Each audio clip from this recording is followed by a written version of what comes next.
দেশে চলমান গ্যাস সংকটের কারণে এবার গ্রাহকদের কাছে দুঃখ প্রকাশ করেছে তিতাস গ্যাস।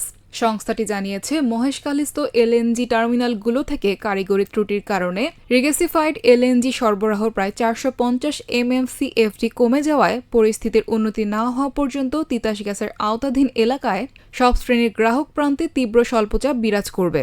শনিবার এক সংবাদ বিজ্ঞপ্তিতে তিতাস গ্যাস কর্তৃপক্ষ সাময়িক অসুবিধার জন্য গ্রাহকদের কাছে আন্তরিকভাবে দুঃখ প্রকাশ করে। পেট্রোবাংলা আরও জানায়, FSRUর কারিগরি ত্রুটি মেরামতের কাজ শেষ হলেই পরিস্থিতির উন্নতি হবে। এ বিষয়ে নতুন কোনো অগ্রগতি হলে পরে জানানো হবে বলে উল্লেখ করা হয়। FSRUতে কারিগরি ত্রুটির কারণে রাজধানীসহ দেশের বিভিন্ন এলাকায় গ্যাস সরবরাহ বিঘ্নিত হচ্ছে।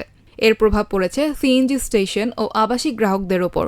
এর আগে জ্বালানি ও খনিজ সম্পদ বিভাগের যুগ্ম সচিব মনির হোসেন চৌধুরী জানান, একটি FSRUতে যান্ত্রিক ত্রুটির কারণে প্রাকৃতিক গ্যাসের সরবরাহ বিঘ্নিত হয়েছে। এ কারণেই সিএনজি স্টেশনগুলোতে দীর্ঘ লাইন দেখা যাচ্ছে।